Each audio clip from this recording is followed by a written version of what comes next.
Coming up in this episode. Spirituality doesn't look like fucking anything. It looks like you in your rawest form, which is infinite possibilities. And it definitely doesn't look like, oh, I saw a chick wearing this dress, so I'm going to wear that dress because that will make me cool. If that's what resonates with you, that is amazing. And if wearing Michael Jordan Bulls jerseys feels really spiritual to you, then that's what you should wear. You are now listening to the Here for the Truth podcast, hosted by Joel Rafidi and Yerasimos.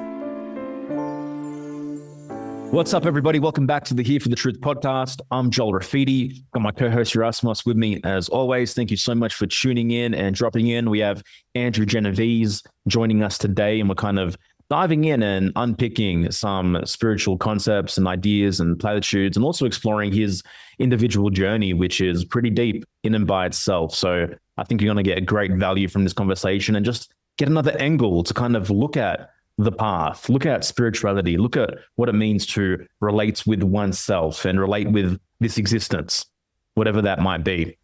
I want to highlight that this month we have an incredible lineup coming up in Friends of the Truth. We have a 7-call slate for our members. We're currently at 150 members, which means there's only 50 spots left all time as we are capping this community at 200 members. And right now, the value proposition is absolutely insane. We're at tier 3 pricing, which means it's $27 to join for the month. And this month, that $27 would get you a community call with Yerasimos and I, applied astrology session with Melly Newbeck, really decoding the language of the stars and applying them in real life. On the 12th, we have Ayla Cuenca, previous podcast guest, joining us. She's offering a private talk to our members on what it means to become a doula and why this work is so important. On the 16th, we have Natasha Natsarali, again, previous podcast guest, joining us, hosting the Self-Healing Circle, really learning to see health and the wisdom of the body through the lens of German New Medicine. On the 19th, we have another community call, relationships focused, really unpacking and providing a space to be open, real, and vulnerable about relationships and about intimacy. On the 23rd, for the ladies, we have a women's call hosted by Alyssa Rafidi, an amazing and beautiful woman. Some of you may know her. And on the 26th, by popular demand, we have George Bryant as this month's special guest Q&A, where our members are going to get to privately or intimately interact with George within that call. Topics include conscious business, conscious marketing, messaging, scaling with integrity, building a brand that actually serves. We love George and we're stoked to have him inside the community. So for only $27 a month, you get those 7 calls, not to mention ongoing access to like just a group of incredible human beings, facilitators inside our private Telegram community as well. You can head to hereforthetruth.com/FOTT. And I want to reiterate that this membership is probably going to be locked forever in a few months from now. But right now there's 50 spots available. And if you want to claim one of those, you can jump in, join in, say hello. We'd love to meet you. And all that being said, guys, enjoy this episode. Andrew Genovese, known as Lionheart, is a dimensional breathwork guide. He now teaches dimensional breathwork facilitators all over the world. He's a shadow work teacher of inner child work, and he's a fierce advocate for inner sovereignty and soul reclamation. Andrew courageously stood at the forefront during the global lockdowns, during the intense push for vaccine mandates, embodying his unwavering dedication to humanity. And his passion shines through in every facet of his work, igniting transformation and inspiration to all who cross his path. And all I know is I'm feeling very transformed and inspired already just by seeing his face on this Zoom call right now. Andrew, welcome to Here for the Truth, man. How are you? Send it, brothers. Excited to be here with you guys, to drop in to have a beautiful, deep, fun conversation, and wherever it may lead, hopefully it ignites a spark in someone who crosses the conversation. Totally, man. Sounds good, man. One way we always like to kind of dive in, especially with the first-time guests, is we kind of want to unpick your personal hero's journey a little bit. So, like, what were some of the major rites of passage in your personal life that led you down this path? Some of those main catalyzing moments that you feel like culminated into who you are today? Yeah, I've been in pretty deep reflection in the the moment in my life currently, and just what a special moment it is for me, and how many just amazing things are coming forth. Just reflecting on the many hours throughout my 20s of traveling the world.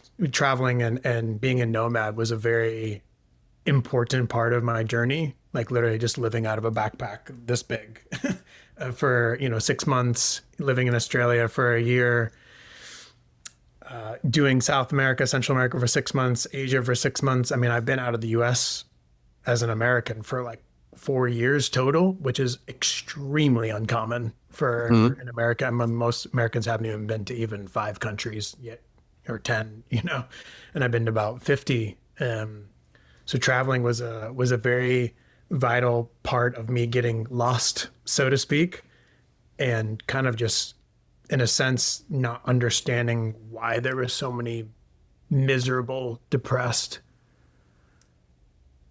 anxious people on antidepressants like all over the world. My whole family being from New York, and like riding the train in the underground in New York City, and seeing like so many people like falling asleep on the person next to them, like going home from work at like 8 p.m. and then literally having to do that again and again and again. And I was just like, what the fuck is this life? Like, what's the point of all of this?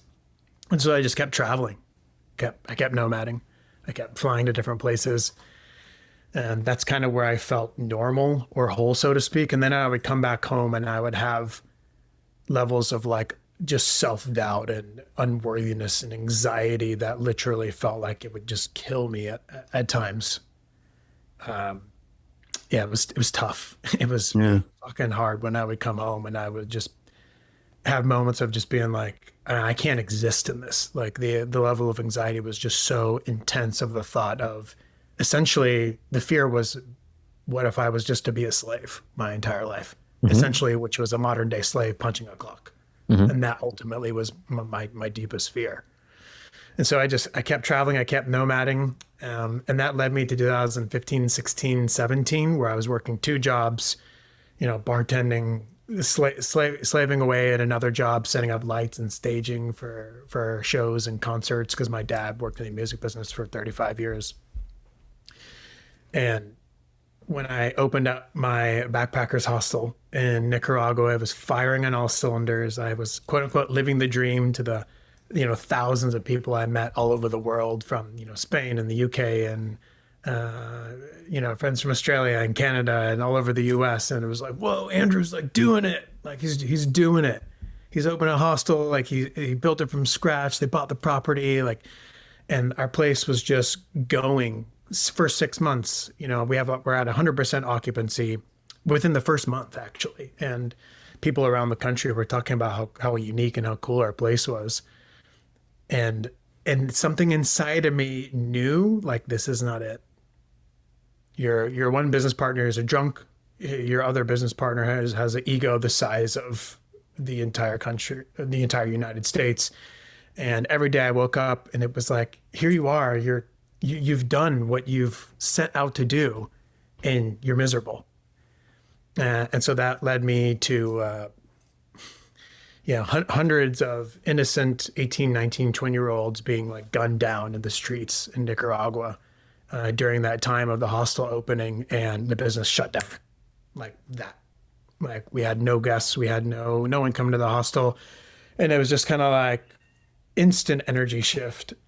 I had my 2 weeks off, and it was during that time where I traveled up through Nicaragua, El Salvador, Guatemala, Mexico. And in Guatemala, I had a psychedelic journey in the mountains where I'll never know how to articulate it in words, but essentially I felt like the light of God enter like the top of my head, and it moved into my arms, elbows, fingertips. And that was probably one of the most defining moments, of my life, where essentially like the lights kind of came on. And in that moment, my spirituality came on, my realizing of God, and that like I couldn't run any further. So to speed up the story, essentially in that moment, I heard, you have to trust in the moment. You have to let go of this old life and you're going to New York City. So I flew up, going from living in a tiny little surf village in Nicaragua. Where was this in Nicaragua? This was about an hour and a half north of San Juan del Sur in Pocoyo, a place called Pocoyo. So about 45 minutes from Ometepe. Really, really beautiful place. Horrible community and vibe within the place. It was just like, you know, the locals, all they were trying to do was just steal from us, you know, break into our place. The locals always just mean mugged us. I was just like, yeah, it was a very like kind of tense environment within the town. There was a very kind of ghouly, dark energy within that town that we were living in. It wasn't nice. Yeah. And so that led me to getting to Mexico, flying to New York City. And my aunt and uncle I called my aunt and uncle. I was like, hey, my business is shut down. Like, I have no money. I have no idea where I'm going to live. I don't know what I'm going to do with my life. What year was this? This was 8 years ago. So 2018. Mm-hmm. And how old were you, bro? Okay. Let's see. I was 30. Okay. 30. I'm 38 now. So that was 30, which always, or not always, but often seems to be a very big year for people in their like spiritual awakening. 30s so commonly like the year where shit went awry and just everything started to fall apart. That was the case for me. So yeah, I got to New York, got a job right away bartending, started losing motor function in both of my hands and arms. Anytime I would grab a towel to like dry my hair, there was like this intense darting, shooting pain going into my hands, wrists, arms. Anytime I'd grab like a glass of water to drink, it was like I was never not reminded of it. That was without question the darkest few months of my life. And I was in like what felt like the pits of hell during that time. I had everything stripped of me, the business, no money, living with family. I didn't know, just everything felt like I was like, okay, what else can be taken, which is often how it happens to create that space of awakening. And so it was in that time where I went to dozens of doctors all over the city. I already knew that Big Pharma was a complete load of bullshit. I knew that no doctor could help me. And I knew that they would just say, hey, just, you know, take all these pain pills, solve your pain. And I got exactly what I knew I would get, which was nothing, no solution.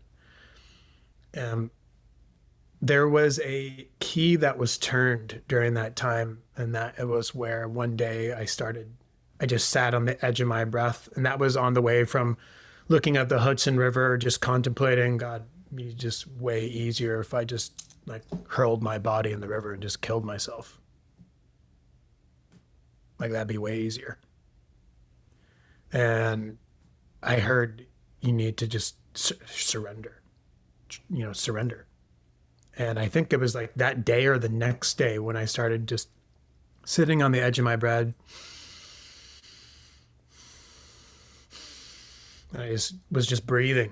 And then my body started like moving around in a circle. And I was like, what the fuck is happening? This is bizarre. And I kind of put two and two together that my body was like moving some like an energy, like something heavy, sadness, grief, disconnect. I didn't know at the time.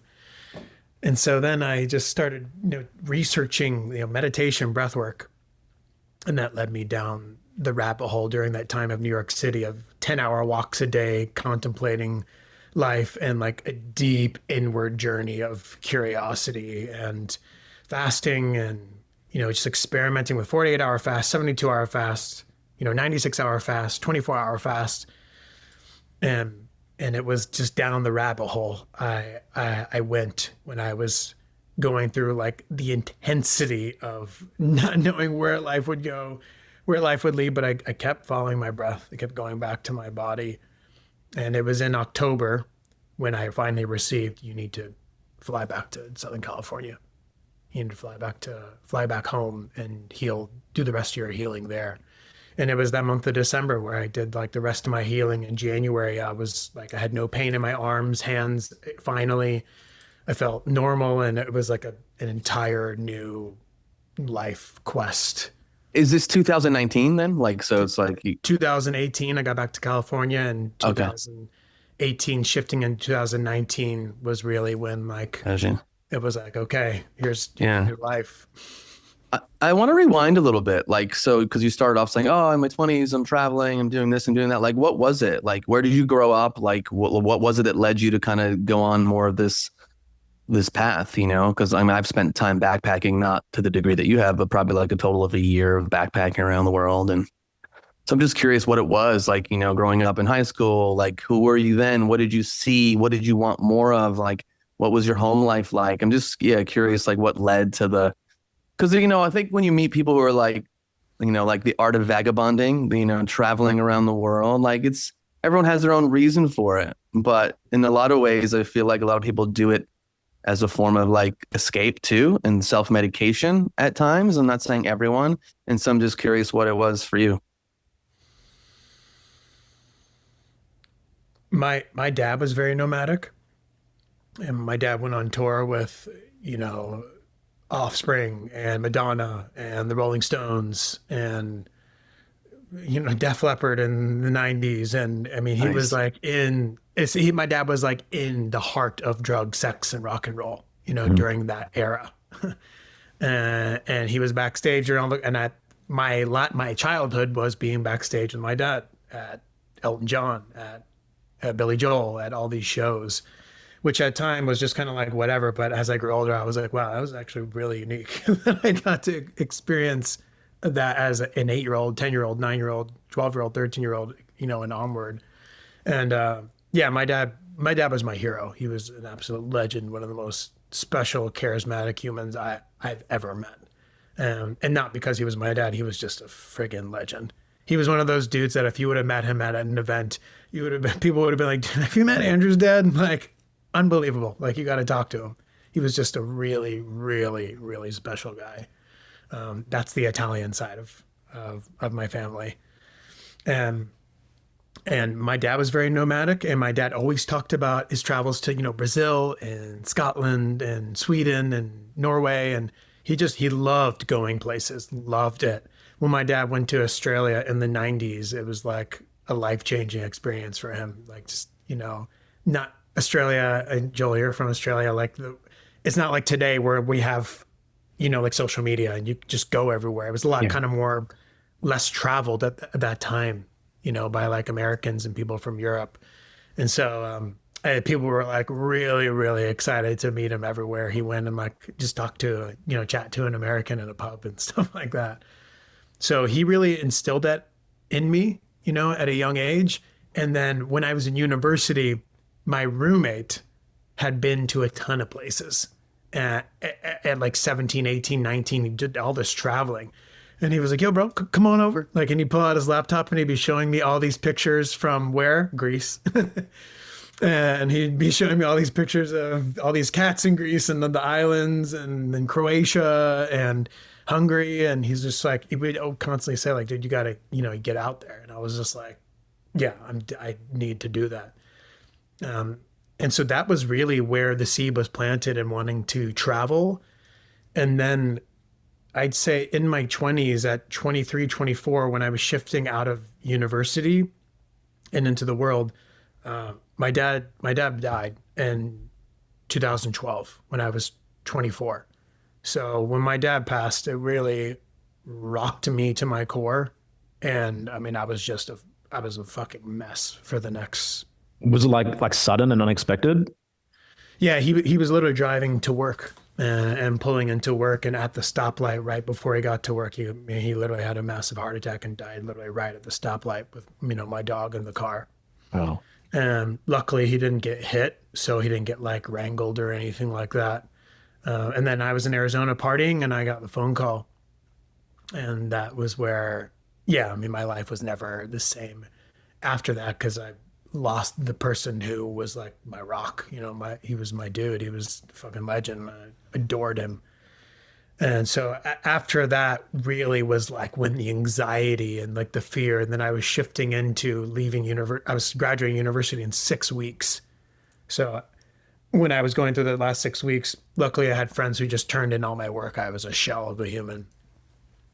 And I told my dad that year prior, I said, Dad, I think I'm gonna live in Australia for a year. And he was like, that's amazing. He was also bummed because he loved Australia so much that he thought I would stay there and live there forever. And I was like, I'm not gonna live there forever. I'm just going, and we'll see what happens afterwards. And so after my dad died, and then it was kind of like, all right, well, like, do I still go? Like, what do I do with life? And then my dad started visiting me every night in dream time, telling me one thing. I'd be in the jungle. I'd be in the forest. I'd be on a bridge in like this far off place in Venezuela, or wherever I was. And my dad would appear. And he'd say the exact same thing. I'm still here. So it really wasn't until that when I was like, whoa, like, God is a thing. God exists. I didn't know that God existed before my dad died because the dreams were so surreal. I couldn't even tell if I was awake, if I was like awake walking around, or if I was dreaming. And that's how real the dreams were for months, leading into June, July, August, into October when I flew to Australia for that year. And it was just a knowing that I had to just live my life. And I had to not just live my life, but I had to explore and live life even more so, because it showed me the fragility of life, of my dad literally just driving to work and like just dying, like just right there at the stoplight before pulling into work. And yeah, it was really that level, all those things combined with then is really just feeling this need to like live my life and also like escape reality and find myself, which is what led me to, just traveling all over the world and being super, super nomadic during those years. Yeah. So, it's so interesting that like how death can be such a great teacher. And we talk about it on this podcast all the time. We talk about it in a group coaching program. One of my favorite phrases is memento mori, like, remember you will die, like keep that close to you, knowing that you will die.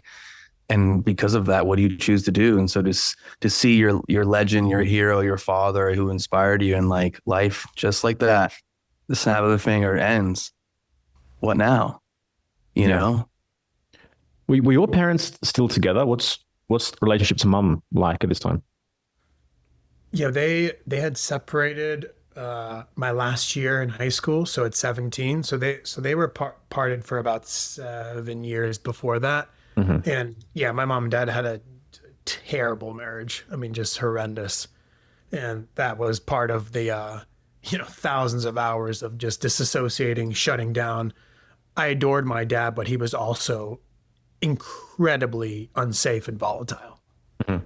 Because he had so much anger and unprocessed rage from childhood that I just recently discovered only a few years ago of where it was coming from. This just hurt, wounded little boy that wasn't safe, that was projecting his rage and anger onto his family daily. And just being extremely discontented with just the worst matched marriage that you could possibly pretty much have, that we chose as a soul to, go through that level of, just turmoil and just chaos in the household, which was pretty much daily for me. Yeah. So yeah, they weren't together. They somehow they did the classic story. Oh, stay together for the kids. Yeah. It's like, God, I wish they would have separated, 10, 12, 15 years before that, or maybe at the very beginning, but yeah, that's not how it was meant to go. What's that process like for you? Because I'm curious, we idolize our parents in some ways, and then we come to a point where we realize, oh, they're flawed human beings and they got issues. Like, what was that like for you? Obviously, like, were you witnessing obviously discontent within the marriage and seeing things, but it was like, was there a time where it's like you put your dad on a pedestal, and then as you go through your process, you reflect, you do your own inner work, you're like, oh man, there was some fucked up shit there that wasn't ideal. I need to own that and realize that, he, just like all of us, was a complex, human being that had his own issues, like what was that process like for you? Like the awareness of that? You know what I'm trying to say? Absolutely. 100%. I mean, we will all have to go through that journey at some point of the inner child work, the deeper psychological work, so it can be free. Because if you don't, you're just trauma looping for years and years and years, Yeah. going into the same self-doubt, the same unworthiness. It was, I'd say, yeah, it was confronting when I had to fully recognize and acknowledge that the man who I loved and adored and people were obsessed with when he walked into a room caused me so much pain and suffering through his own projections and his own unresolved trauma. And I was really able to always see my dad beyond his wounding, and how I would teach the inner child to anyone, and teaching it's like, essentially look at your parents today, if they're alive, as just two wounded children. They haven't gone through the work. They're still projecting. They're still living in a reality that you know money is not infinite, water is not infinite, resources are limited. They're still living in this confined box. And so really all goes back to finding empathy, compassion, and deep understanding that on the higher scope, the zoom out lens, that we designed them perfectly for our soul's evolution to be beacons of light and leaders of love during this extraordinary time. So I had to find gratitude for my mom and my dad through the incredibly challenging, disconnected path they walked, and watching the man I loved, my example of divine masculinity, calling my mom worthless constantly and calling her useless, which led her to want to just take her own life multiple times, which I witnessed right in front of my eyes. Yeah. My mom literally almost died right in front of me, blood dripping all over the house. And it was dark. Yeah. Those are some of the unworthiness and things that I had to sit in the own fire in hundreds of deaths and rebirths. But then you come to a place where I found so much love and acceptance for them experiencing that level of challenge to lead me into who I was here to be in this life. Mhm. Thanks Yeah. for sharing all that, bro. Yeah, Robert Bly talks about, we have to make two rooms in our psyche for our father, like one for the kingly aspects of him and one for the monstrous, shadowy aspects of him. And that's the process required to fully embrace and integrate the father and to welcome him back. It's like we have to see both sides of him. Yeah, exactly. I saw the love that he emanated, how good people felt around him, how much joy, how much laughter he brought to a room. In a room of 1,000 people, he was just magnetic. I mean, people wouldn't have forgot. I mean, the man's name was Tonto, for God's sake. It was just his name was legendary. He was legendary, and he carried lots of trauma that was just unresolved. That his friends, when they'd see him blow up, was just like, it was just like, dude, you got to get a handle on that anger, that rage. It's gonna kill you at some point, and it did. Yeah. Yeah. Well, you can go if you want. Sure, I'll go. So like obviously we hear the phrase spiritual awakening a lot, in your personal process, like what is spiritual awakening? Like what does that actually mean to have a spiritual awakening? I just kind of want to unpick this concept together a little bit. Yeah, you could go in about 6 billion different directions with this. Yeah, ultimately, spiritual awakening, it's a sloughing away, a peeling of the onion of everything you thought this reality was at one point, pertaining to the things we have to do, the way we have to show up, the way this world is, the way it runs, the deep ego attachment, identity attachment to who we believe ourselves to be, based on past distortion and ancestral distortion and past trauma, all the stories that construct the psyche of this is what I am, who I am, this is how I walk, this is how I show up. And so like when we go on the spiritual awakening journey, it's just the unveiling of all of the untruths. You know, it's really more of, yeah, of course we constantly say remember, we are remembering. And ultimately, like the remembering doesn't ever take place if you don't do the inner work to constantly be a spelunker, an underwater cave diver to, you know, navigate all the golden nuggets in there, all the triggers, all the emotional charges, all the stories of, you know, a woman being like, all men are bad or all men are dogs. It's like, well, where did you learn that? Where's that coming from?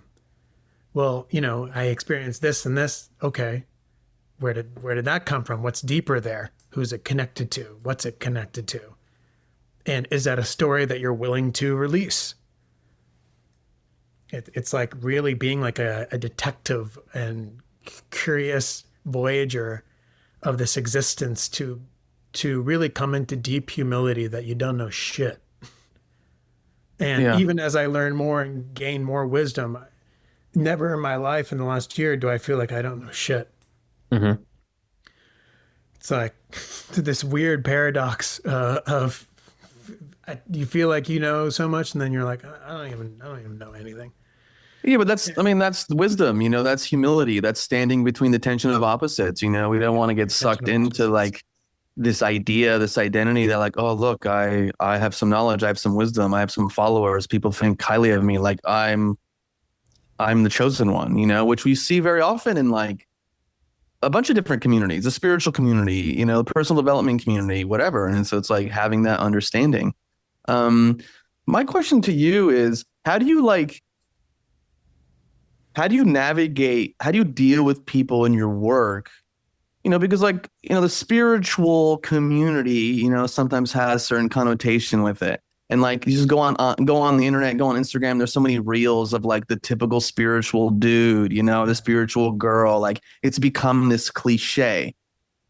And so like there's this almost bypassing that exists so often in that world. So like how do you like deal with people that just want the fucking lovely slogans and to say the things like, oh, I chose this life. Like even that, like, oh, I chose this life. You know, it's just like, sure, I feel that on one level, but it's easy to say that, you know, as opposed to like really understand it and embody it and go through a process. Like you got to get to that point. You got to get in the muck. You got to deal with the wounding. You got to deal with the confusion before you can say shit like everything happens for a reason, you know? Like, oh, I was abused yesterday. Oh, it happened for a reason. Really? Like you just jump straight to the spiritual platitudes as opposed to understanding being human being is deep and complex. And you have to go through this process to even come to this place to truly embody the light and the wisdom, you know? So like, you know, obviously you're in that world, you spend time in Bali, you go to these different places, I'm sure you come across all different types of people. And so people that you call into your workshops that you maybe work privately with, like, what's that like? Like, how do you like show the compassion and the understanding of these kind of higher principles and fucking lay the hammer down sometimes and be like, you're not dealing with your shit. You're just running away and escaping and putting on a fucking robe and putting on some mala beads and singing kumbaya and om and think you're some elevated human being. And that is what I, you know, appreciate about you and Joel and what you guys are bringing forth to humanity is planting the seed of just like that spirituality doesn't look like fucking anything. It looks like you in your rawest form, which is infinite possibilities. And it definitely doesn't look like, oh, I saw a chick wearing this dress, so I'm gonna wear that dress because that will make me go into this thing. It's like, cool, if that's what resonates with you, that is amazing. And if wearing Michael Jordan Bulls jerseys feels really spiritual to you, then that's what you should wear. You know, it's like there is a lot of when we go to some of the more spiritual hubs like, you know, Tulum and Ubud, and Sedona, Mount Shasta, there is a reason why God is calling so many people to these areas of the world. There's a very deep energetic reason of why these places are forming. And I believe they will be among some of the first places to come online, so to speak, or activated moving forth into these coming years. And so that being said, you'll find some of the absolute magi's there, and you'll find the most disembodiment. Kind of works that way. You'll find the most disembodiment, and you'll find the people who you get in conversation with where you're just like, okay, I have to leave immediately. I don't want to talk to this person. It's, you know, obviously as you sharpen your sword and you come in closer communion with God, you refine your boundaries and who you want to give your energy to. And really your ultimate purpose for being here is being the living embodiment, the living prayer of what we envision to bring forth. And that's just literally being as real as fuck, real AF, as you guys say, being authentic and being fiercely yourself, which is ironically the true cosmic joke of this existence is just being yourself. It's so damn challenging for people because we're always trying to be something to get others' approval or look outside of ourselves to be like, hey, you know, I put out this spiritual post about blah, blah, blah. Is everyone going to like pat me on the back and tell me how awesome I am? Yeah. You know, and that's what creates the illusion with like social media. Who would Erasmus be? Who would Joel be? Who would Andrew be without fucking these followers? I don't have as many as you guys, so I think I'm okay. You're on fire. You're on fire, bro. You know, The truth is probably more us than we've ever been without it. Truth be told.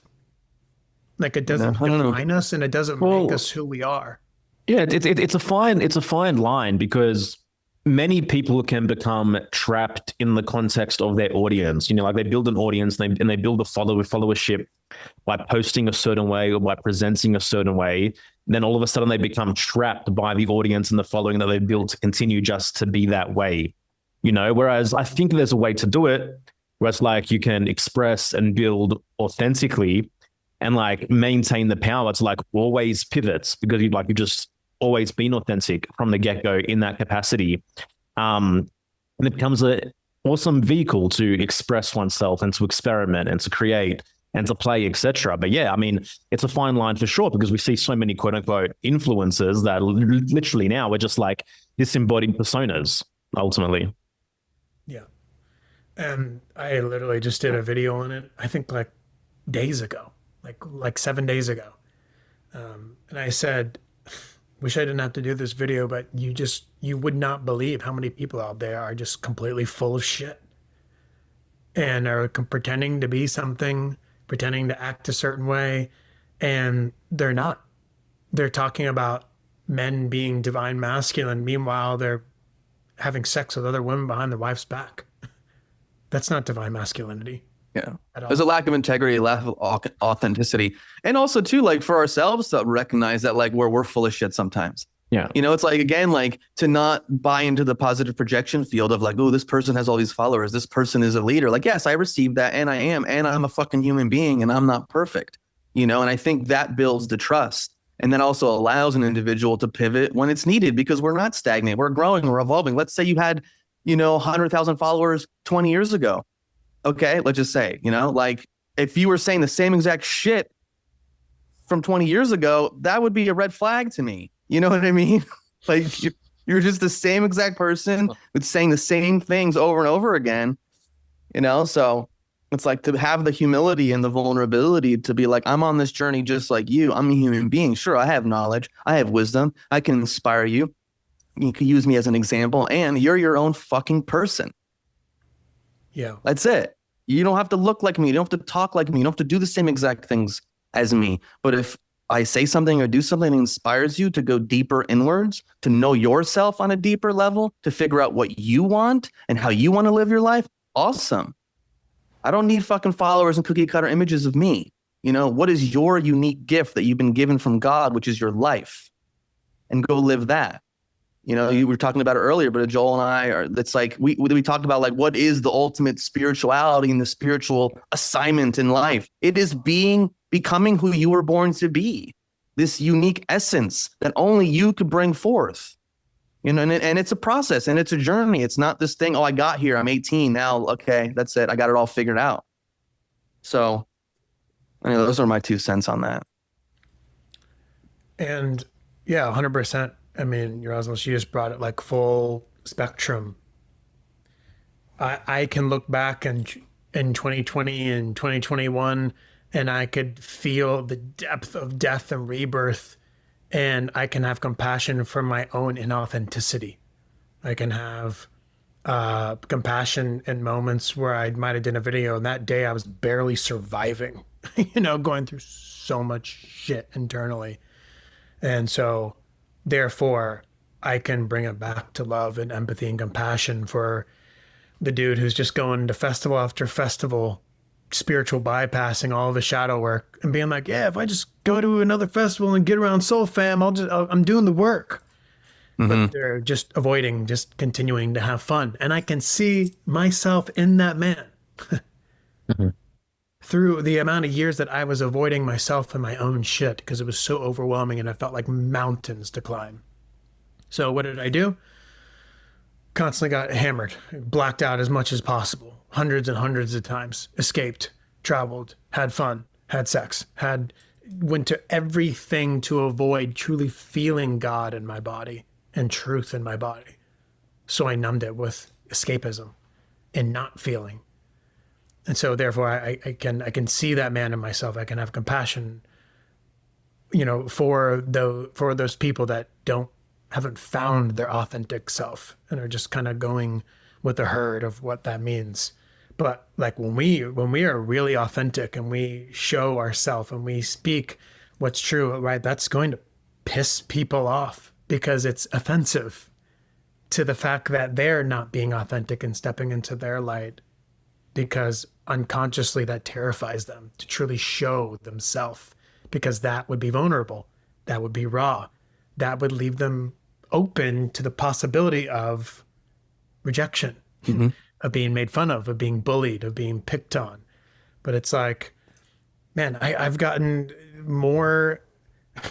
hundreds and hundreds of comments of you're this, you're a total blah, blah, blah, you're a spiritual head, or whatever. And it's just like, as you come to know God more and more than yourself, and you become the embodiment of love, it's just like, that has zero weight. Yeah, when you're true. Yeah, I mean, when you're truly like at a place where you know yourself to the degree that you do at the time that you do, and on purpose, like that noise doesn't matter as much, like the people in the crowd, the people that are trying to tear you down doesn't matter as much. And like, authenticity breeds trust, like real authenticity. We had a great podcast episode, I don't know, a few months ago, this guy, George Bryant, he's got a podcast called The Mind of George Bryant. Awesome dude. And he talked about how he built this huge company and his business, and he was into health or whatever, but then he secretly wasn't taking care of himself, wasn't healthy. And then one day he's about to go speak to 5,000 people or whatever it was. And then just something hit him. He's like, I'm just going to fucking speak the truth. His wife said to him, you're going to go out there and lie to these people again. Oh yeah. And then he just went out there and just said the truth of what was happening.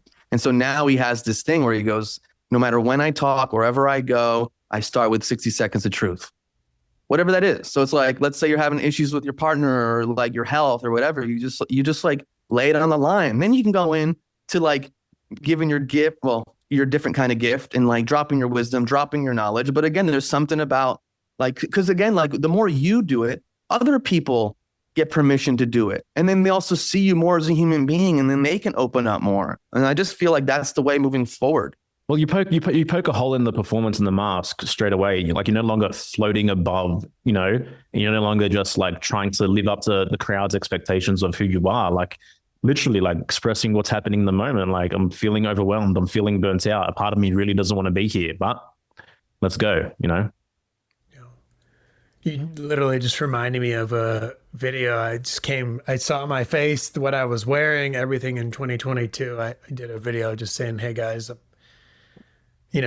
I've been receiving so much validation from all of you, from like likes recently and hearts and comments, and like I've been putting a lot of my self-worth externally into this audience. Yeah. And I just want to like just just share that. And I've actually been going through like a really challenging time. And it was a really hard video to put out there because it was just like it was just such a deep thing that was coming up to the surface. But I mean, it's like, obviously at that time I was like, all right, people are just like freaking, F this guy, freaking, he's blah, blah, blah, or whatever. But instead, you just get tons of like love and praise because it's just so real. Yeah. And while it was hard for me to share that, it was just what I was going through at the time. It was the truth, Yeah. And I recorded that video at like 12 at night, which I never do because it just felt so alive. And I was like, I have to just share this now. Yeah. It's like, I feel like naive kind of seekers, they're kind of looking for someone out there who just like has it all figured out all the time. So then they can believe that that's possible and attainable and achievable. Yet, like my experience tells me time and time again that like no one has it all figured out. Everyone has their shit. Everyone on some level at some point is going to come back and have to navigate inner turmoil and relationship issues or whatever it might be, And I feel like the more that all of us, especially public voices like you did, can like foster and cultivate like being more real in that moment, you just break the projection field for so many people and you create so much more permission and self-acceptance within the collective to just be like, fuck, man, it's like everyone has their shit. If I can just accept myself more, be more real in this moment, then I'm going to move through it quicker than pretending there's some guru or another self-help book or another whatever it might be that's going to help me get to this point where life is just, problem-free. Because that is the ultimate denial of reality, is thinking that there's this utopic existence where life can be challenge-free or problem-free. And I just don't think it exists. Well, no, and it's also anti-nature Mm-hmm. to the natural world, which we are a part of. We are nature. And it's like, there isn't a one season, we go through multiple seasons, things shift, things die, things are reborn, there's fluidity, there's movement. And so this idea that like perfection exists, like, oh, I'm going to always have a 10 out of 10 relationship. I'm always going to have a 10 out of 10 self-concept. I'm always going to have a 10 out of 10, career. I'm always going to have a 10 out of 10 relationship with my kids. I'm always like, that's just ridiculous. Yeah. And yet again, it's like that desire for perfection and certainty that, clouds the reality of uncertainty and not knowing, and that things shift and change always. Yeah. And especially like down spiritual paths, like when you're feeling shit, like then the part comes like, I'm just not spiritually hard enough. I'm just not being here now hard enough. I'm just Don't be negative. Don't be negative. Too much, And like that was my personal experience because in 2015, I had like my first real major shift in consciousness, as I might describe. And at that time, I came into the work of Eckhart Tolle. I read The Power of Now. I read The New Earth. And I was anxiety free. I was anxiousness free. I was problem free for a period of time. Literally, I was in this state of bliss, man. It was so fucking real to me. Like I talk about how like all of a sudden I went from this state of extreme anxiety to now having the most like serene experience, like taking the garbage out or emptying a dishwasher. Like everything was more vibrant. Everything was more whatever it might be, And I thought, literally, I lived in a state where I thought this is never going to end because it kept lasting. It kept lasting year after year after year. And then as I developed more responsibility, got married, had kids, like things began to shift. But it's like, I remember my state of mind back then is like when the darkness or the demons would creep in, it's just like, oh, I must be thinking about the past too much or thinking about the future too much. I'm just not being here hard enough. I'm just not meditating hard enough. Then it's like this self-judgment piece starts to play a bigger role in one's life on a spiritual path. It's interesting because a lot of these practices, sects, groups, things that kind of can play a segue of our journey, of our spiritual awakening. It's kind of something that we get guided to at the more baby stages, at the beginning stages. And they serve their purpose and they serve their role. Something like, there's no denying that The New Earth by Eckhart Tolle and Power of Now is a great book, and still today is a great book. And the 2 years later, it's like the inner child's like, hey, I'm still down here, feeling terrified, feeling scared, feeling unworthy, feeling all the times I used to get hit and I had to shut down. And it's like, then he starts coming to the surface and then it gets louder and louder. And it's like, okay, the power of now isn't really helping me anymore. Yeah. There's something else that's being asked of me to dive into the deeper psychological work, to really feel my body, to feel God through my heart, to understand this, the multi-dimensional nature of the psyche, of ancestral trauma, and that, yeah, many of us did choose to transmute a lot of pain that's not even ours, going back long time throughout our family lineage. Yeah. And so there's no avoiding that with the deeper psychological work and the mother and father wounding and the inner child work, and feeling that pain, that trauma, that anxiety, that tension, through our body, and essentially in our own way becoming like a master alchemist of being able to see the divine perfection in this life, especially when it's incredibly challenging. Because yeah, you guys are right. Like, it's this, we can appear to be perfect on social media, and this life is anything but that. Mm-hmm. We have a month where we feel like we're on fire, and then the coming weeks we're like, hey, can I like reverse time? Can I go back to that timeline that I was just on? It's like, no, you're on the same timeline, bro. You're just the path is not linear. Backward, diagonal, in a circle, up, down. It's just like part of the path. Yeah. And there comes a point, and I feel this tremendous opening. I mean, literally the astrological alignment that we've had in the last 24 hours, yesterday, has not happened since the 1800s. It's a monumental day waking up today, and like the level of openness and possibility and transformation and opportunity that is awaiting and lies for all of humanity. So we are continuing to find more ease, more abundance, more love, the transfer of so much wealth and abundance in so many different ways, of realizing that things like resources like food and air and water, like water is an infinite supply of God. It never stops. Like when you go to a waterfall in Ecuador and you're like, how is water just pouring out of the top of that mountain?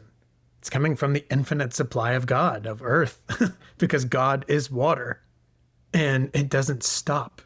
It just continues.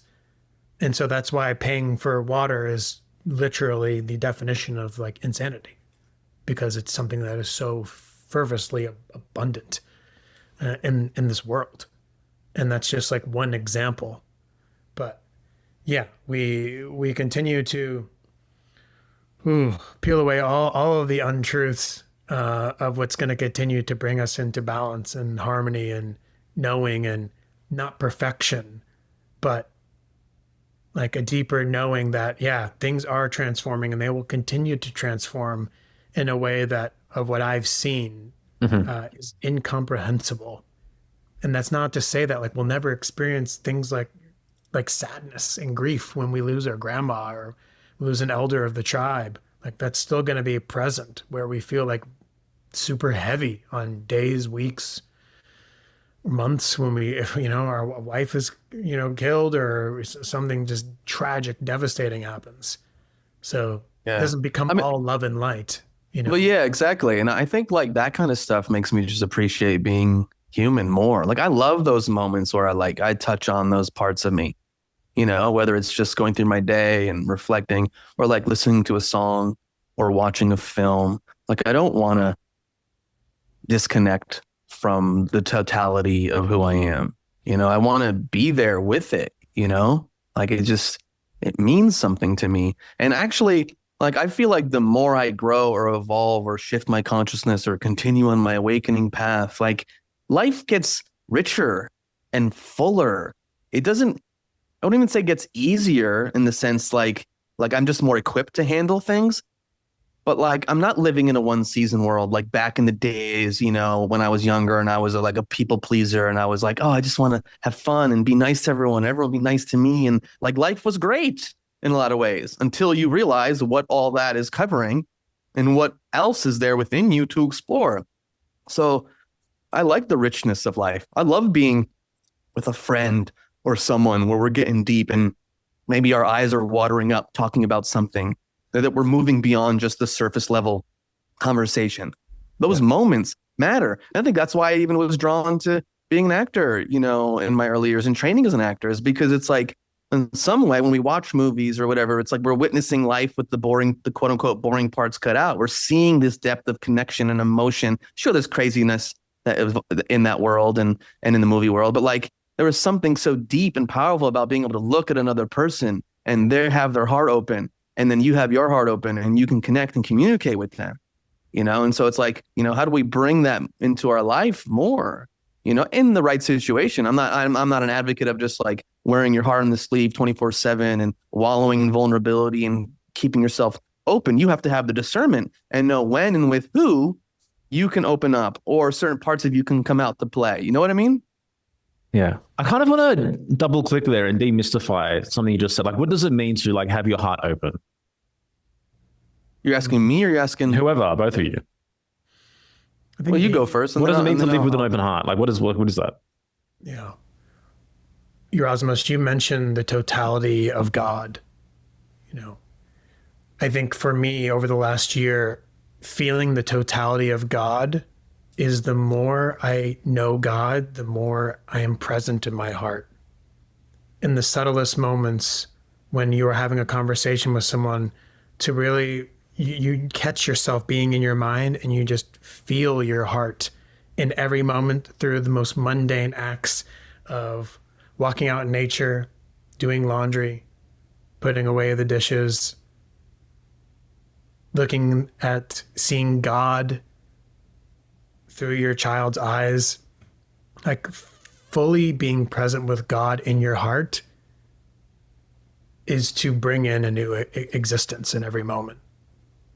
Because it all goes down to anchoring in just a deeper level of presence and love, and realizing that time is actually just a construct here on earth. It's not even real, which means February is not real, Monday's not real, Friday's not real, 3:30 is not real. So it's like the more we can feel God right now, as the three of us drop into this conversation, the more we create space for the true God consciousness, or the Christ consciousness, which is not tied to Jesus, Yeshua, or a person. It's a frequency. We're bringing forth this ancient frequency back onto earth through us, through the plants, through the trees, through the animals. And that's through the remembering. That's through the remembering of God moving through every aspect of life. Yeah, thanks for sharing that, man. I want to add to that too. Is like when I think about that, what does it mean to live with an open heart? Or it's like, well, what are the barriers to having an open heart, to be connected to something deeper within? You know, to like look out in the world and see things happening and occurring that like trigger a certain type of emotion, and not like living in this constant state of emotional reactivity, but to just be with someone and to like feel a warmth within you, to feel this openness that like. And like it's just there, it's with you. Like there aren't parts of you that are just completely blocking that deeper level of connection. And so you can just have a normal conversation and then something comes up, you know, maybe you're talking about your father, maybe you're talking about, you know, a relationship that didn't go well or whatever, or something that's happening in the world. And there's just like a different type of feeling, you know, like a vulnerability that's there in your communication and in your connection. You know, like I think that's what it means to live with an open heart, is to be able to take in another person, to take in life experience in a different way beyond the cerebral. You know, like you telling a story about your dad, there's a time and a place to just tell a story and go, okay, he was this way, versus telling a story and remembering him and feeling him and maybe having like tears come up in the moment because you're talking about like how much you love him and the impact he had on you as a father.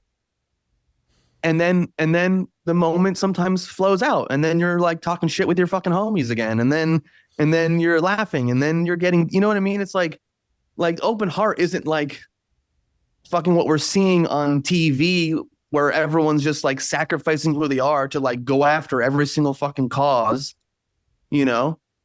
Yeah.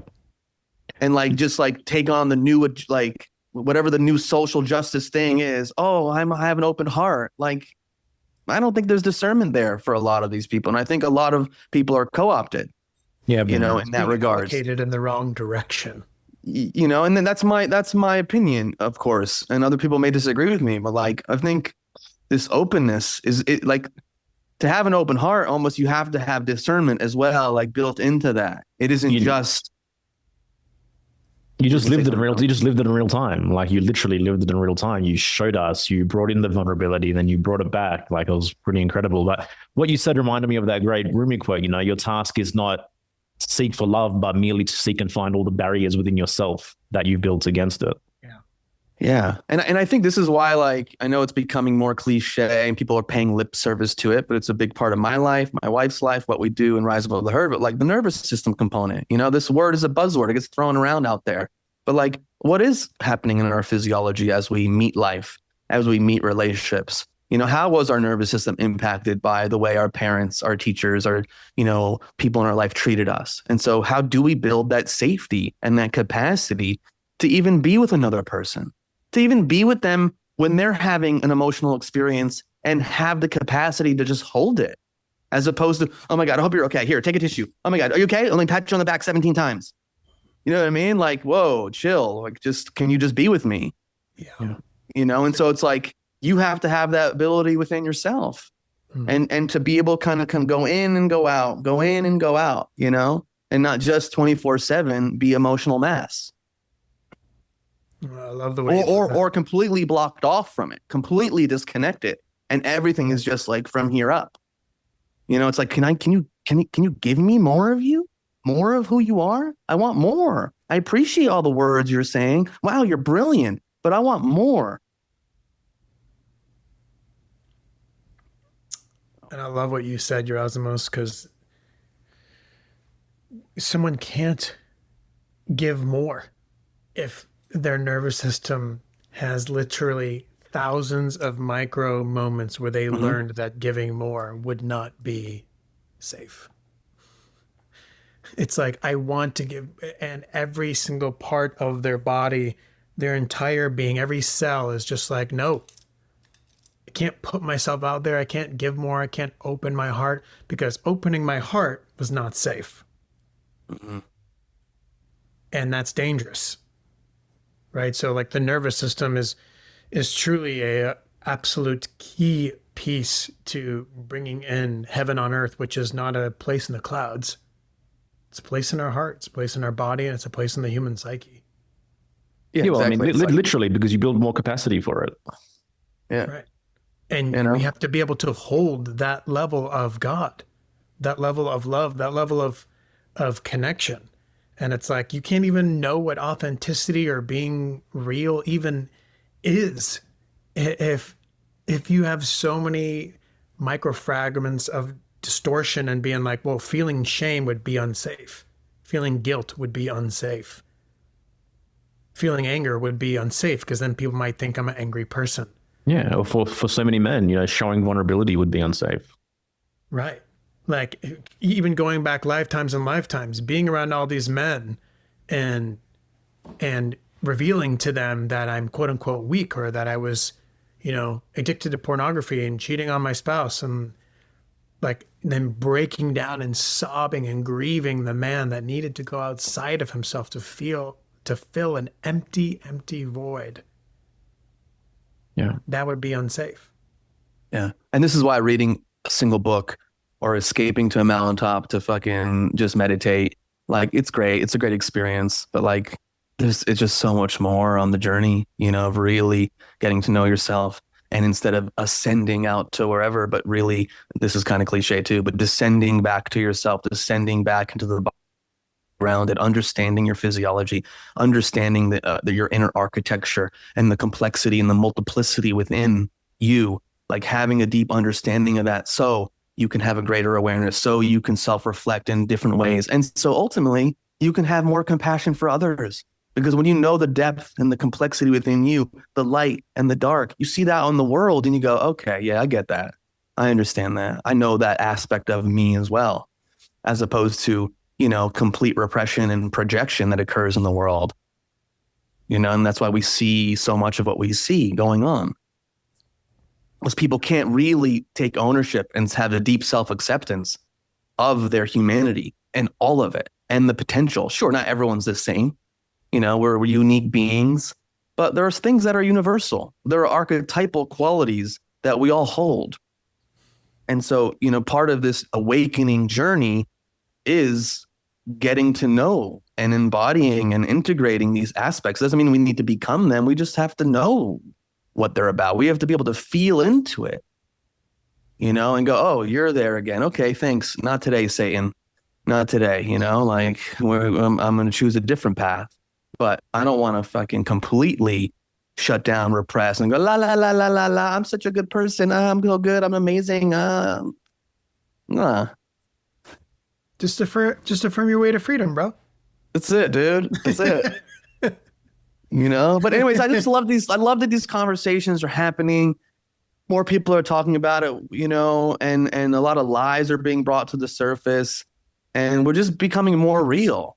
Again, we don't have to sound the same. We don't have to look the same. But if we all can be as authentic as we can, as real as we can, as expansive and integrated as we can, when we dialogue with people, when we connect with people, when we inspire people, coming back to our humanity. We don't have it all figured out. We don't fucking know everything. And we also know a lot of shit too. You know what I mean? It's like, we're three dudes. We do the work that we do in the world. There are people who respect us and admire us and receive inspiration from us. And let's keep it fucking real. 3 dudes, 1 podcast. 3 dudes, 1 podcast. We haven't reached the end yet, guys. Just wait. Yeah. That's it. Can't wait. We got to 20 minutes or so. Yeah. And look, Joel, going back to what you said, there are a lot of leaders who are desiring unconsciously to be pedestalized, of course, are wanting to be looked as they're above their audience. They're like, come to me. I can, and consciously they might not know that, but it's all unconscious. I can fix you. I'm here. I'm here to lead you. I'm here to save you in essence. And it's like the unconscious need to be pedestaled is coming from a deep shadow of wanting to be above, higher than everyone else.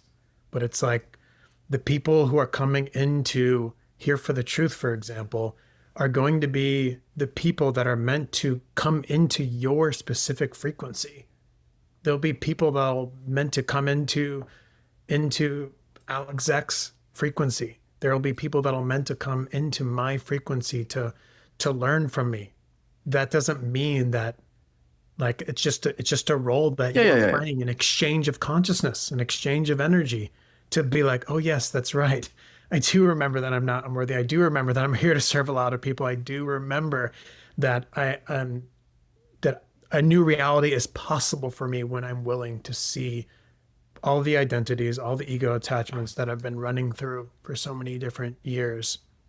Any teacher that's literally like, hey guys, just come to me. I'm your guy, and putting himself or herself on a pedestal unconsciously, go the other way. We need leaders of people that are guiding them back to their own heart, their own power, their own divinity within. That's true leadership.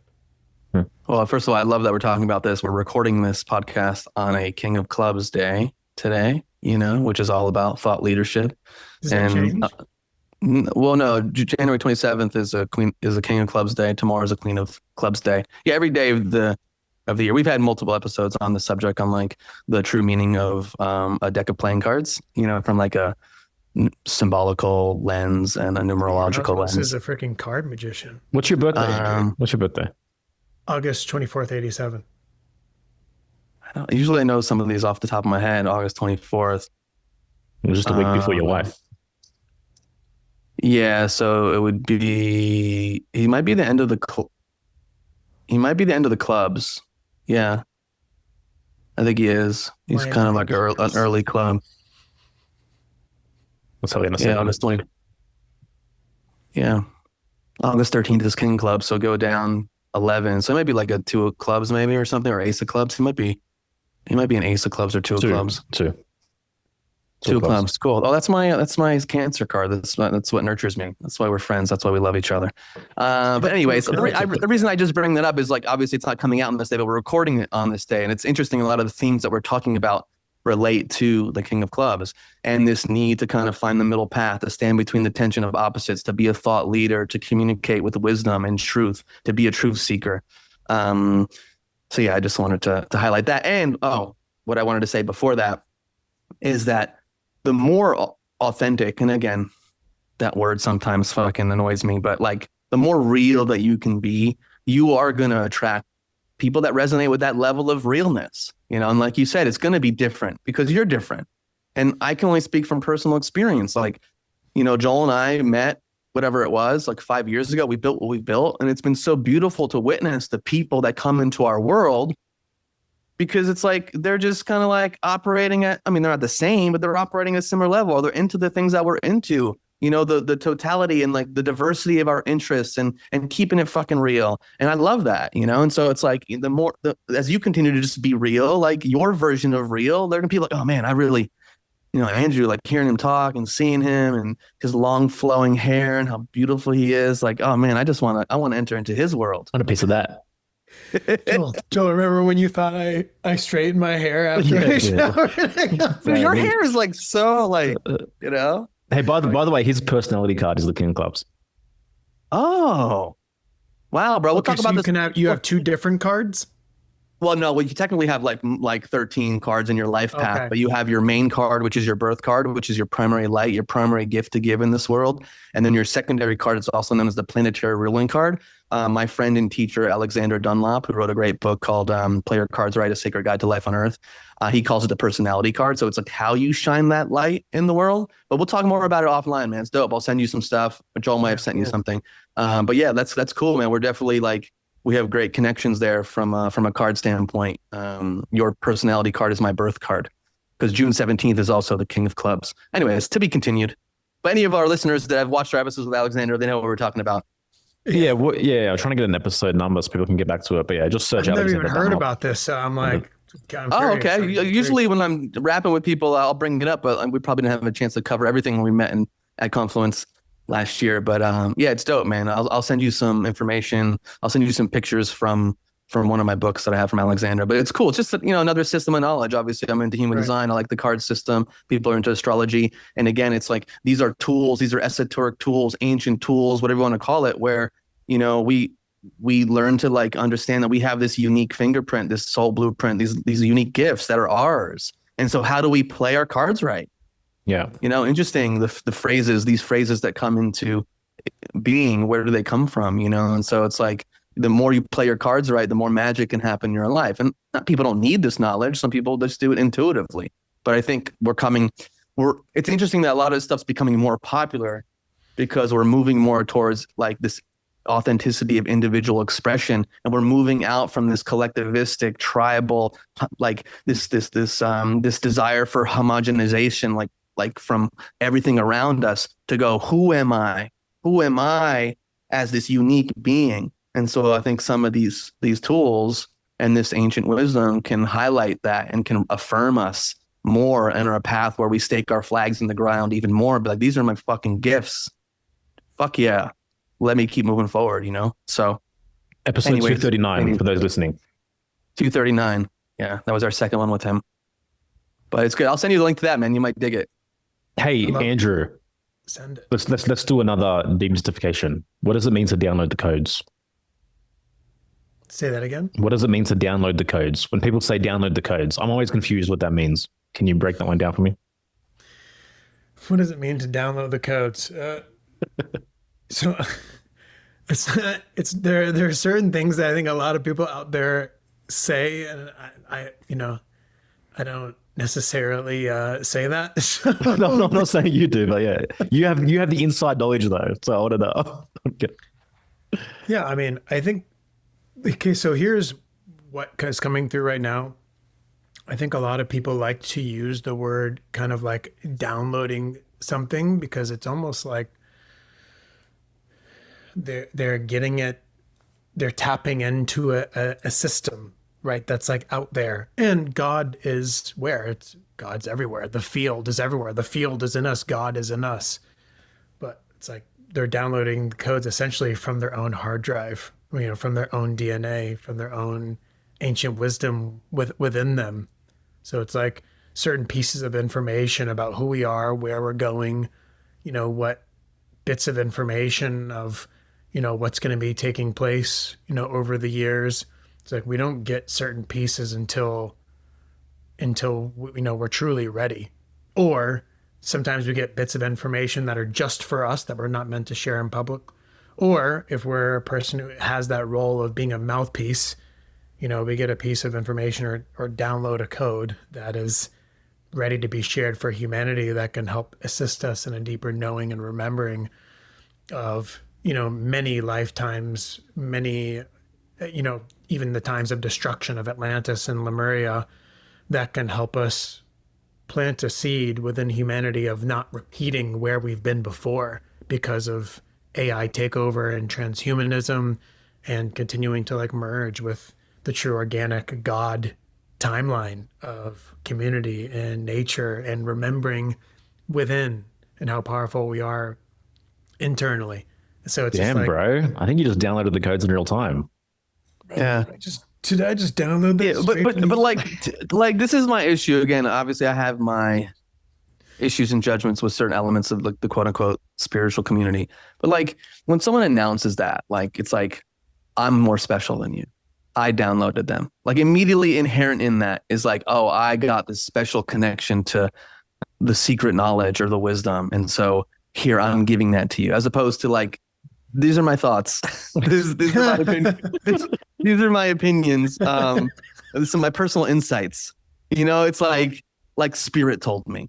Okay, what is it like? What do you? So other people's spirit isn't telling them. Like it's just like it's like this way. I feel like to like continue to pedestalize yourself as if this person that has access to like the secret knowledge and the secret wisdom that's somewhere out there. You know what I mean? And so it's just the language that I'm combating and what that implies, because then I think about like, even like take it out of the spiritual world. Like God told me to kill my best friend. You know what I mean? Like these crazy, God gave me this, I'm channeling to God, or like the Pope speaks directly to God. Like there's just these things that like kind of like play on me where I go, and again, why Joel asked the question, what does that really mean? Because I'm sure you see people say this, and I'm just curious, what that is. It's the exact same energy of many people with any kind of following, whether it's 50,000, 1,000, going, I have a message from the Arcturians, and they are saying blah, blah, blah, blah, blah, blah. It's like, I will straight up tell you, most of those people who are saying that are not receiving shit from the Arcturians. They're just saying that because it makes them look more evolved, more conscious, more starseedy or whatever. And so we can even break that down.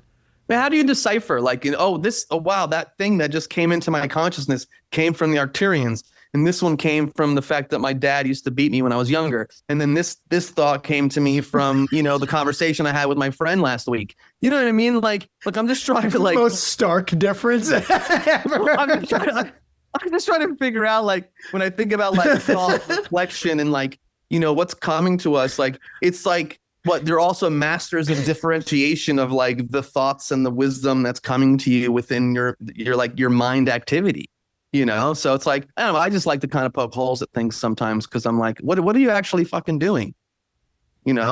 Like there's some knowledge and wisdom I have, or I've gained. Maybe I've read some books. Maybe I sat under a fucking oak tree, and it's like, is that coming from me? Is that coming from God? Is that coming from my Aunt Ethel? Like, a tree. What'd you say? From the tree. From the tree, I don't know, like, and so it just seems very like certain. Again, it's like this like dance between certainty and uncertainty. It's like we lose the mystery of. Hold on. I'm getting a download from Aunt Ethel. Yeah, okay, what is she saying? She's saying that you're not real AF and that you're not tapping into your intuition. Fuck, man, like, fuck, I got to sit under my grandmother oak tree like for at least 4 hours. To burn the Ethel altar. Yeah, and listen, I'm not trying to just knock on the fucking spiritual world community. There's a lot of depth and wisdom in that, but like, I feel like some things are worthy of poking fun at sometimes, because when you see something become a meme, when you see people saying and talking the same way and acting the same way, you're like, well, where's that? Why is that? Where is that coming from? And then it makes me think of like, again, like a person's wearing this persona and saying these words and doing these things in a way like that, like thousands and thousands of other people are doing it the same exact way. And so it's like, what is the meaning of it? What do we, let's get down to the fucking foundation of this, and what it means to be a human being and why we have certain thoughts and messages and what's going on in that front. And like, do we actually have all the answers? That there is still a lot of mystery in terms of why certain people are the way they are and why they say the things they say and why their lives turn out the way they turn out, And so like, yeah, anyways, I think maybe you understand what I'm saying. Yeah. I think it becomes easier and easier to be able to take in when someone's truly bringing forth something that is authentically, like I know some people who are insanely tapped in that receive telepathic information like on the fly anytime throughout the day. And that's beautiful. And we're all coming from different places within this universe or other universes, galactic lifetimes, angelic lifetimes. And so some people are that tapped in and, many are. And it's not wrong to talk about the fact that there are many people who say those things because they do want to be perceived as I want people to know that I'm chosen. I want people to know that I'm special. I want people to know that I'm different, so there is that unconscious kind of like putting out there of wanting people to know that like, hey, just want everyone to know that like, I am a star seed. So we are seeded from the stars. That is definitely accurate, I believe, at least. And if we're constantly That's definitely accurate, I believe. Yeah, no, but honestly, thank you for saying that. But then thank you though, because it's like, how many times do we, and I'm sure I do it, we pronounce things in this like 100% certain way, and then like another part comes in and goes, well, no, that's my opinion. That's what I believe. Like it's important. It's important in how we communicate and how we dialogue. Like, so I'm happy that you said that. Yeah, right. And it's just, it goes back to an over identification of what you think or that like, I know for a fact that I'm a starseed. It's like, well, what if you're not? Who the hell, what if none of us are? What if you're just souls, half of the seed from your dad? That's it. That's the only seed you come from. I mean, dude, how do you know that you're receiving something from Aunt Ethel or the Arcturians or, a code about, Yeah, some interdimensional some falafel from Aunt Ethel. You just don't know. You don't know. Ways to flavor and embellish the language to make it more glamorized and to make it more enamoring to whoever's listening it that might resonate with that specific kind of words. And, it's like. And I don't discount that people that maybe come across a certain way, like they may have a lot to offer and a lot of wisdom and a lot of knowledge. I don't discount that either. It's just interesting to observe. I think you're just low vibe, bro. You're just low vibe. I think I am low vibes. You're just a super low frequency, I think. That's what it is. You're not from the Pleiadians. You're from the Lamedians. Fuck, dude. I think I'm moving to Sedona, and then after that, I'm gonna move to Costa Rica, and then after that, I'm gonna move to Bali, and then after that, I'm gonna move to wherever else. Although I'm in LA, bro. I'm in fucking Topanga, dog. I just like live in the fucking vibes, man. I mean, you are pretty spiritual living in. Dude, like I got the trees around me. I got a few 100-year-old oak trees looking around me, surrounded. I got cats, bro. I got 5 cats, bro. They come from fucking ancient Egypt. They're wise fucking beings, all right? So damn, bro. That's some quantum leap shit right there. Shit. I didn't even realize the gold that I was just like living with. They're definitely grading the property. And they're grading the property, bro. They definitely are. Going.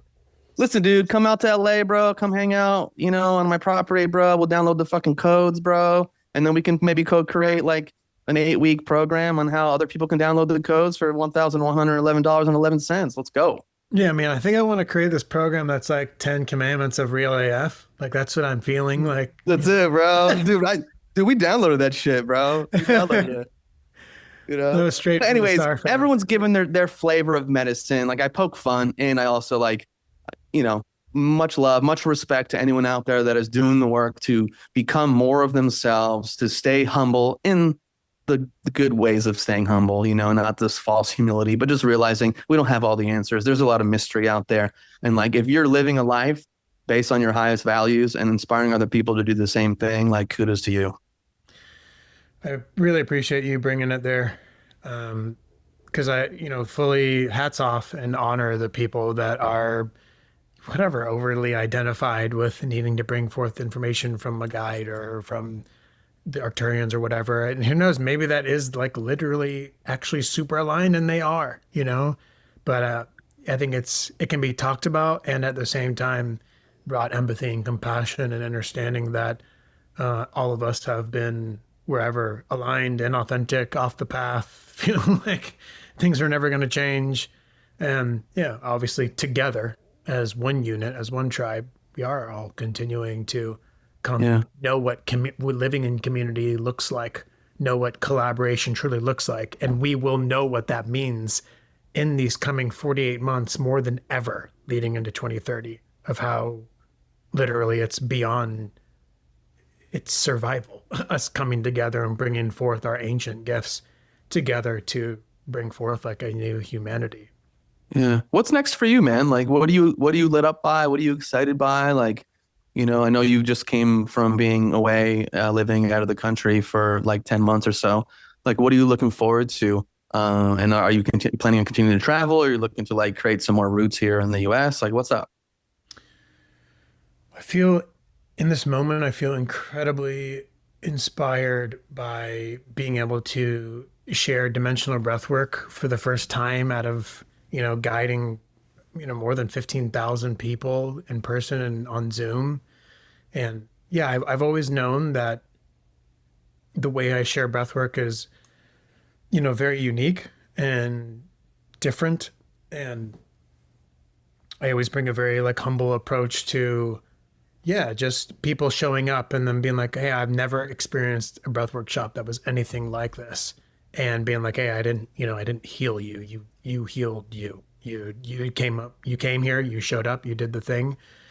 And I take ownership that the space I curate is it's unique. It's very powerful. It's moving God through the breath. And a lot of facilitators are more kind of like, it's kind of like the hot pink lady with hot pink, like stretch yoga outfit. And she's like, come on, girls, come on, do yoga. And they're like doing, and it's like an exercise, and it's not bringing the element, the frequency of God, like the God molecule through the breath.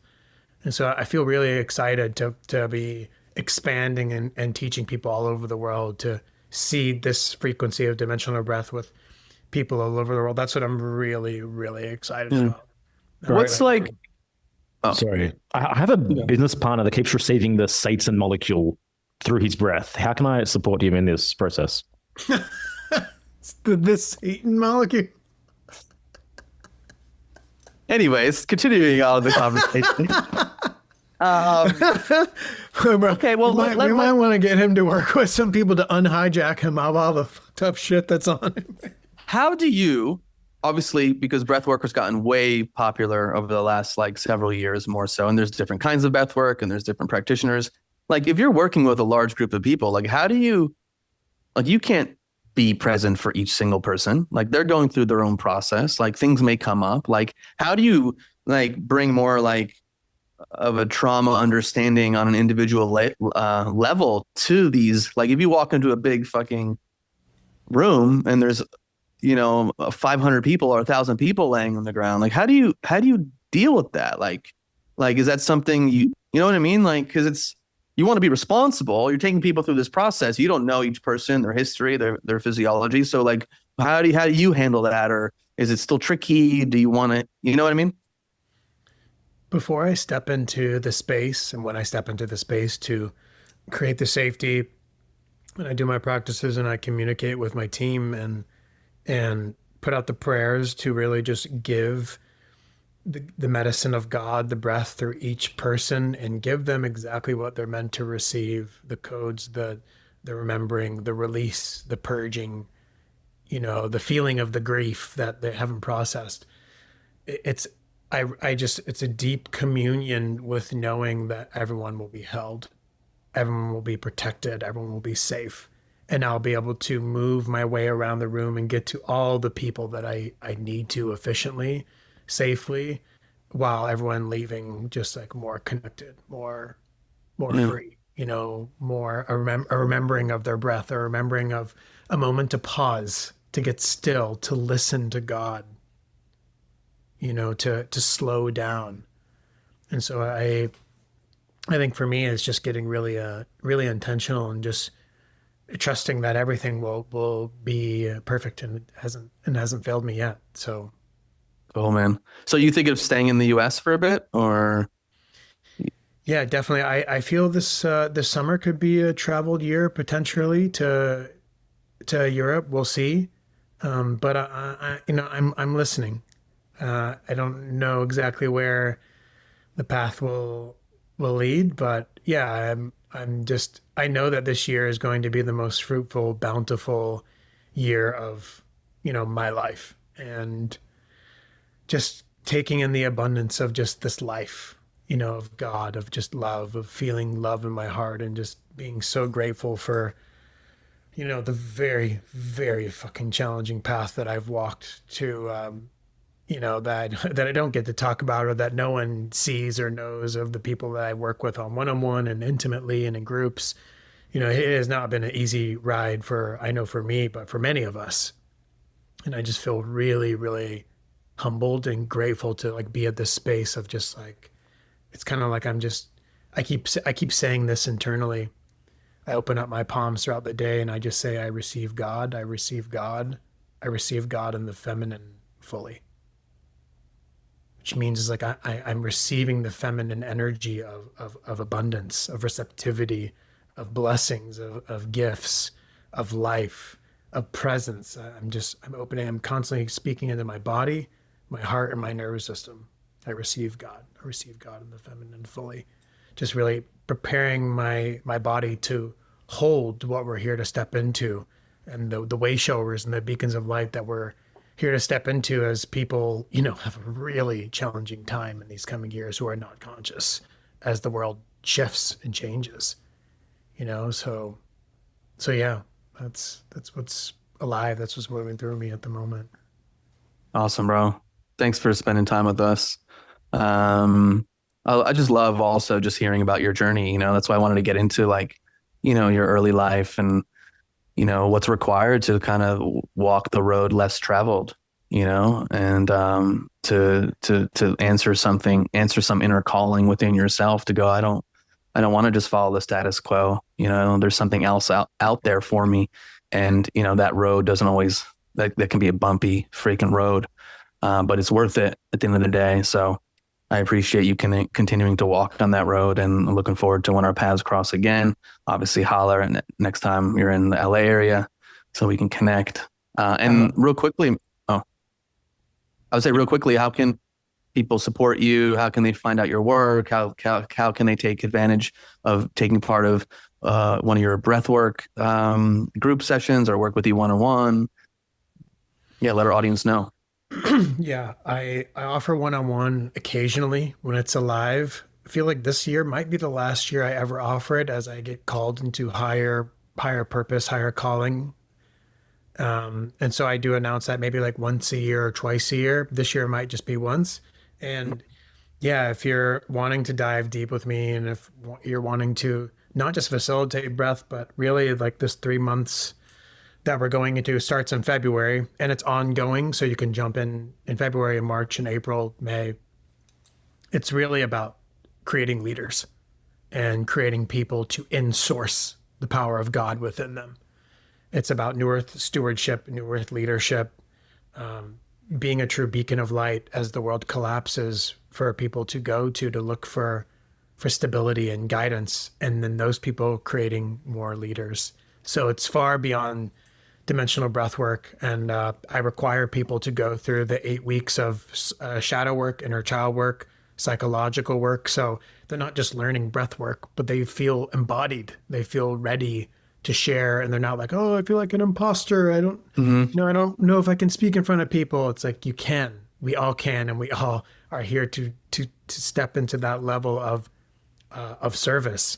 So it's going to be a really, really powerful 3 months. And that's, how you can work with me. And on my site, I have the central nervous system course, the inner child course, which are less than $100. They're super cheap and accessible. And then the reclamation, which is also accessible, 8 weeks of the psychological work and the framework that I friggin' wish I would have had years ago, so I wasn't drowning in inner misery and unworthiness. I created that 8 weeks so people have like a framework of like, how do I even do the inner work? What does it look like? Well, that's Awesome, dude. Awesome, man. Love you, bro. Just grateful that we got a chance to finally connect last year at Sovereignty Ranch, even though we share a lot of mutual friends. So it was nice that we finally got to connect, and yeah, excited to see you again. Yeah, that's all I have to say. Joel? Yeah, man. Dude, so dope to drop in. And the website is andrewgenovesehealing.com. Is that right? AndrewGenoveseHealing.com. Yeah. Well, man, we'll Awesome. pop that. We'll pop that in the Breathe brief. Heal Evolve at Breathe Heal Evolve on Instagram. Yeah. Cool, dude. And I also have to say, like, I'm proud of us. Like, we didn't talk as much shit as I thought we were going to talk. So. I had moments where I wanted to come in with more, but I think we struck a nice balance here for sure. Yeah, I thought we'd maybe go down a few bizarre random rabbit holes that had nothing to do. No, it's good, man, because it's like, we can have our bro moments, and I just feel like people, wherever they are in their journey, are going to get a lot of value from this conversation. And yeah, just a reminder to everyone, like, you're one of one, you're a unique being, figure out what that is, live your life, honor yourself, and keep moving forward. And yeah, spread that love and light, bro. Yeah. Yeah. All right, boys. I'll see you guys in the astral realms tonight. We'll play some table tennis, okay? Yeah, let's send it in the astral. Joel and your Osmos, I appreciate you guys. I appreciate who you are and the way you guys show up and who you serve, and your presence on earth is legendary and powerful. And I see you guys both in the work that you're doing, and was really honored to be able to finally come in physical proximity with you guys. This last year was really special, and I'm looking forward to doing it again in a few months here. So Same here, bro. Man. All right, y'all. Thank you so much for listening, and we'll see you next time. Take care. Thank you so much for listening once again. It's always so interesting to me, just the infinite variety of unique paths that human beings walk in this life. And one of my favorite things about this podcast is just really getting to unpack those unique paths for each individual. That's why we start every conversation with, like, what does your hero's journey look like? What did that path look like? Because there are no straight paths. There are no single paths up the mountain. Yet I believe as human beings, often for some reason within our psychology, we're so desperate to find a singular path, to find black and white answers, to find a trail that is easy to comprehend and easy to navigate. Yet often we find that it doesn't exist. We take one path, it feels good for a while, and we come across a point where we stumble and we're faced with a new crossroads and a new choice to make and a new decision to make. And what I've personally found, and what I think Erasmus has kind of concluded as well, is like at those moments in our lives where we're presented with choices, like self-esteem cannot be surmounted in terms of its paramount importance in the choice that we're going to make in our lives. Because sages and mystics and some of the greatest minds that have ever lived, time and time again, have told us that our self-concept is our destiny. And what does that mean? Simply, it means how you feel about yourself in the unconscious processes that are happening within your being are creating your reality. How you feel about you on one level or another is going to result in the materialization or the objectification of the reality you experience and what you can dream and what you can vision for yourself. And that's why for us, the most important work in the crux of everything that we say, do, record, our membership community, our program, Rise Above the Herd, it's about how do you feel about you? How can you develop more self-acceptance for self, a friendlier relationship with self? How can you lead with more purpose, more integrity, more consciousness? Because when we embody these pillars that make up one's sense of self-esteem, our self-concept shifts. And as a result, reality has no point, has no choice but to shift. And I've witnessed it in my life, and so have countless students that have been through Rise Above the Herd and have connected to deeper levels of our work. And so Rise Above the Herd is now available as a journey that you can undertake by yourself. And people have been loving taking this journey by themselves. And so Rise Above the Herd is the proven framework to decode anti-life programming, sharpen your discernment, deepen your intuition, and lead from a place of grounded inner authority. And Rise Above the Herd doesn't mean being better than anybody else, because the reality is regardless of how deep you go on this journey, there's more herds, there's more circles. The more refined the herd becomes, the spiritual herd, the intellectual herd, the conscious herd, people, the awakened herd, right? We see it all the time. And so can you keep this path of extricating yourself from groupthink, claiming more self-ownership over your mind, your body, your intuition, your life? Because then the best life possible becomes available to you. So you can learn more about Rise Up the Herd at hereforthetruth.com/RATH, RATH as an acronym, and read more, find out for yourself, and perhaps you'll undertake the journey and see what's on the other side.